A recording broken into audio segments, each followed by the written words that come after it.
यार हर साल लाखों बच्चे नीट की प्रिपरेशन करते हैं, मोर देन 20 lakhs, जिसमें से सिलेक्शन सिर्फ कुछ हजार का ही हो पाता है। तो ऐसा क्या रीजन है कि इतने सारे बच्चों में से कुछ गिने चुने बच्चों का ही सिलेक्शन होता है? जबकि नीट का एग्जाम ऐसा तो नहीं है कि बहुत ही ज्यादा रॉकेट साइंस है। अगर कोई बच्चा ढंग से एक पर्टिकुलर रिसोर्स को पकड़ के चले तो इजीली नीट का एग्जाम क्लियर किया जा सकता है। तो ऐसे क्या रीजंस हैं जिनकी वजह से बच्चों का नीट में सिलेक्शन नहीं होता? और कहीं आप भी वही गलती तो नहीं कर रहे जो और बच्चे कर रहे हैं? तो हेलो गाइस, दिस इज लक्ष्य Rana, a first year MBBS student at AIIMS Raipur. तो आज की वीडियो में I will be discussing the most common mistakes जो मैक्सिमम नीट एस्पिरेंट्स करते हैं, जिसकी वजह से दे आर नॉट सिलेक्टेड। तो let's begin with the video. तो सबसे पहली मिस्टेक जो मैक्सिमम नीट एस्पिरेंट्स करते हैं is reading unnecessary books and neglecting NCERTs. मतलब यार, मुझे समझ नहीं आता कि आप प्रीवियस ईयर के पेपर्स देखो, 2020 से आगे वाले जितने भी एग्जाम्स हैं, हर एक question 100% question are from NCERT. फिर भी बच्चे एनसीईआरटी को निग्लेक्ट करते हैं और एक्स्ट्रा रेफरेंस बुक्स को पढ़ने पे ज़्यादा टाइम देते हैं, मॉड्यूल्स को पढ़ने में लगे रहेंगे। जबकि NCERT which is the most important book जिससे सारे एग्जाम आ रहे हैं, उसी को ही नहीं पढ़ते। तो सबसे पहले मतलब होता है, थोड़ा बच्चा 11th में आता है तो उसको लगता है नहीं, अगर नीट क्लियर करना है तो हमें बहुत मोटी मोटी बुक्स पढ़नी पड़ेंगी, उनके बिना तो नीट में सिलेक्शन ही नहीं होता। मेरे हिसाब से यार, अननेसेसरी बुक्स पढ़ने का कोई फ़ायदा नहीं है। Let me make it very clear, सिर्फ एनसीईआरटी भी पढ़ोगे तो भी आप बहुत अच्छा रैंक ला के नीट क्लियर कर सकते हो। तो ये एक मिथ है कि आपको बहुत एक्स्ट्रा पढ़ना पड़ता है, और एक्स्ट्रा पढ़ना ही है तो आके एमबीबीएस में पढ़ लेना, यहाँ पे कमी नहीं है, बहुत कुछ एक्स्ट्रा पढ़ना होता है, मतलब पूरी बॉडी के बारे में आपको पढ़ना है। बट 11th-12th में instead of like accumulating unnecessary information, आप जितनी इंपॉर्टेंट चीज़ें उन पे ज़्यादा ध्यान दीजिए and try to first getting selected into NEET. AIIMS में आओ या किसी भी मेडिकल कॉलेज में जाओ, फिर आके बहुत टाइम मिलेगा जितना मर्जी एक्स्ट्रा पढ़ना। तो सबसे पहले please stick to NCERTs, don't follow unnecessary books जिनकी कोई ज़रूरत ही नहीं है।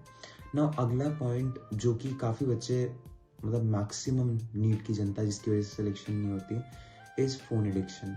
यार this is one of the most critical aspect. जो ये मिस्टेक्स हैं इसमें सबसे ज़्यादा इंपॉर्टेंट चीज़ यही है, मोबाइल के addiction is completely ruining your carriers.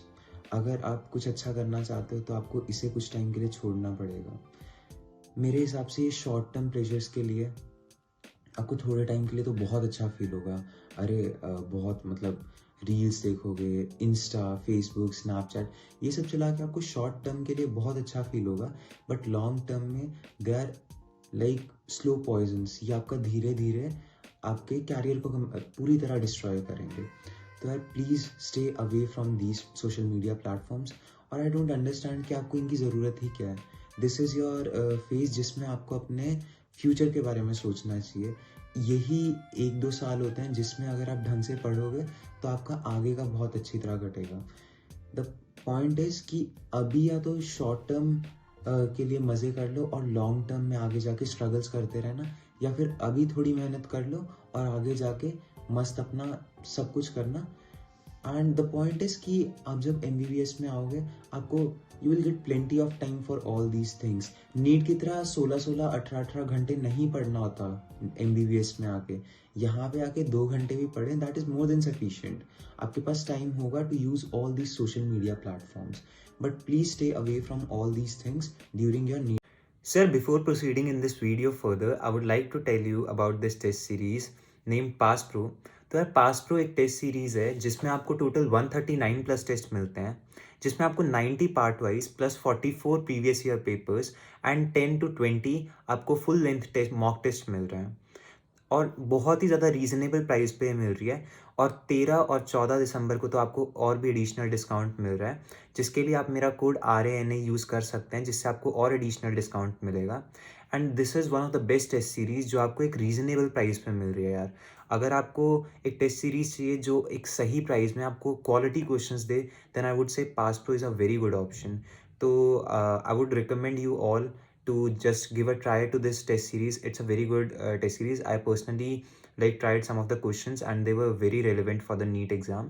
So you can go for it. It's a good option. Preparation. Now we are coming to next point is कि maximum students are easily being influenced by others. Peer pressure में आके जैसे किसी को देख लिया, अरे यार ये तो बहुत मोटी बुक कर रहा है कोई, ये तो यही शायद बुक है जिससे सिलेक्शन होता है। मतलब इतने सारे आपको जिन बच्चों ने क्लियर किया है वो बता बता के थक जाते हैं कि सिर्फ एनसीईआरटी से आता है, बट स्टिल बच्चा किसी और अपने फ्रेंड को देखेगा, ये तो बहुत अच्छी बुक लग रही है, बहुत बल्कि बुक लग रही है, मैं भी यही पढ़ूंगा। इन्फ्लुएंस होके उन चीज़ों पे चला जाता है। ये गलती बिल्कुल मत करना। आपको सिर्फ एनसीईआरटी पे ही स्टिक करना है, और किसी और की मतलब किसी के अच्छे मार्क्स आ रहे हैं उससे इन्फ्लुएंस होना इज़ अ गुड थिंग कि हम भी ट्राई करें, नहीं मैं भी अच्छे मार्क्स लाऊंगा।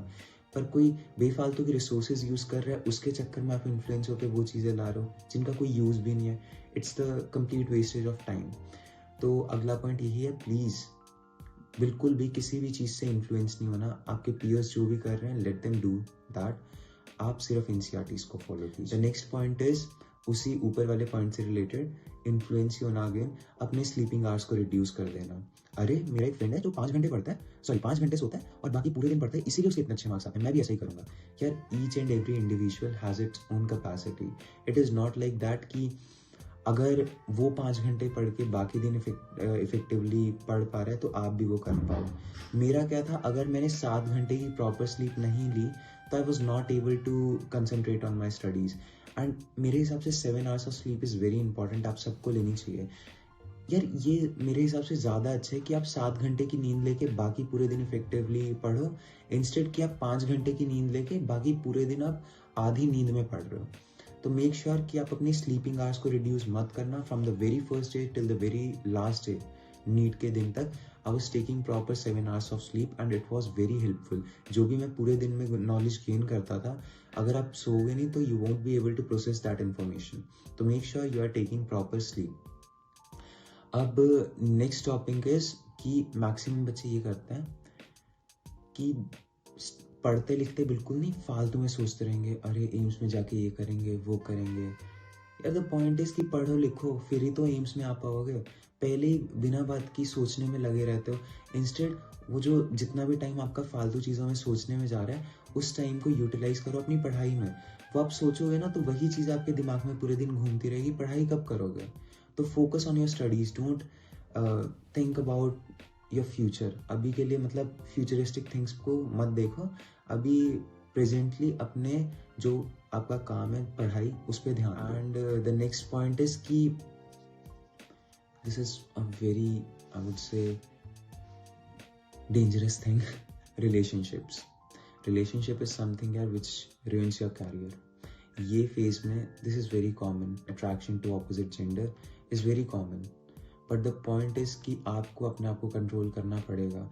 You have to like be away from all these things for this particular time. And moreover, to be very true, this is not the time जब आपको इन सब चीज़ों में पढ़ना चाहिए. अभी आपका पढ़ाई का टाइम है. This is the time you need to study. You are not supposed to go into all these things, relationship and all.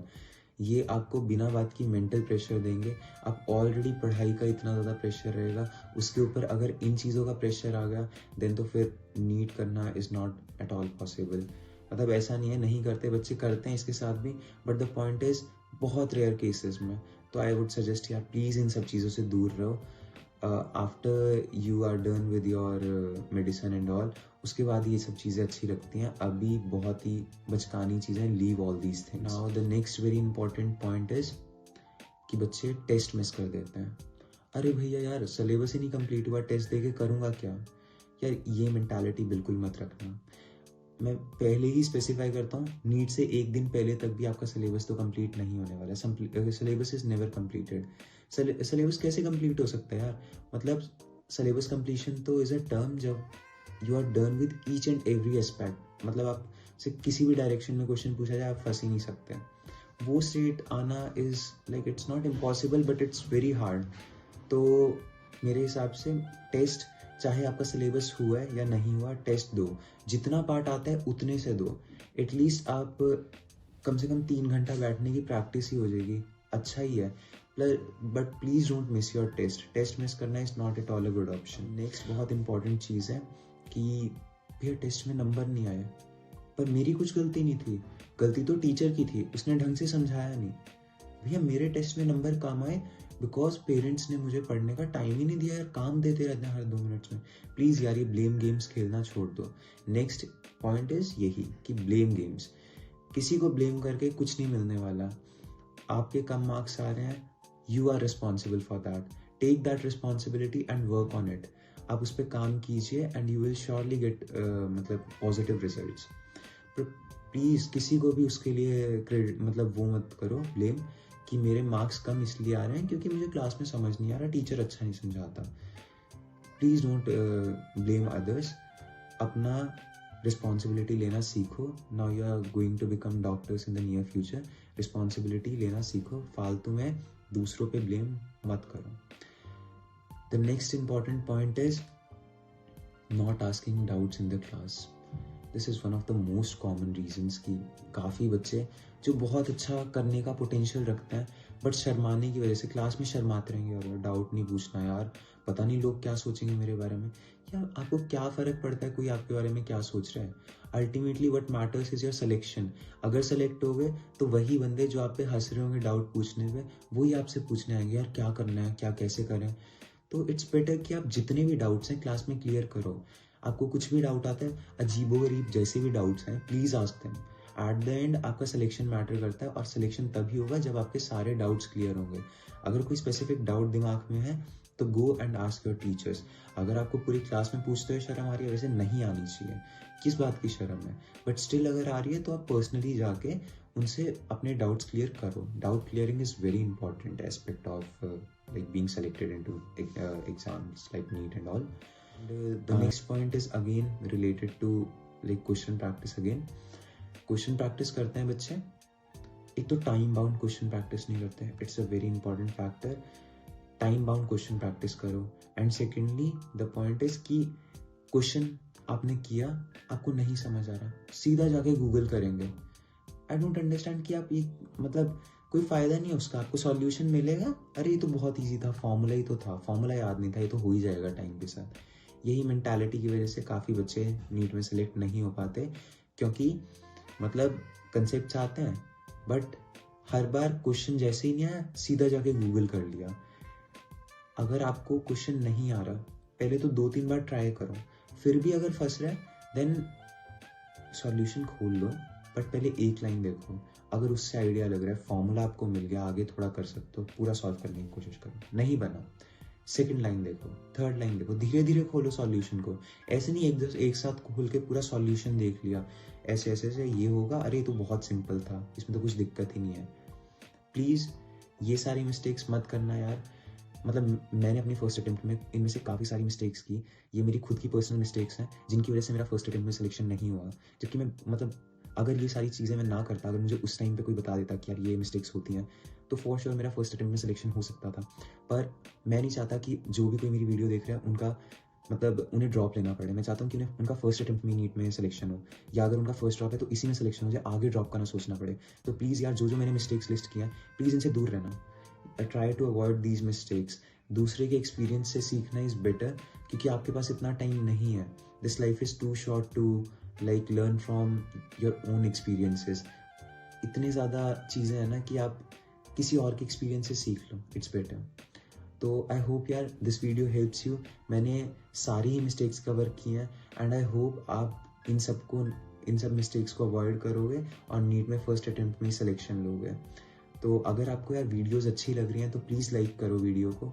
और हाँ, एक और सबसे बड़ी मिस्टेक जो मैं स्पेसिफाई करनी भूल गया is not subscribing my channel. Subscribe करो चैनल को so that you don't miss any upcoming video, क्योंकि मैं मतलब प्रॉपर आपको अपना वो बता रहा हूँ पॉइंट ऑफ व्यू कि मुझसे क्या क्या मिस्टेक हुई, क्या चीज़ें मैंने फॉलो की, जिसकी वजह से I was able to come in to AIIMS Raipur.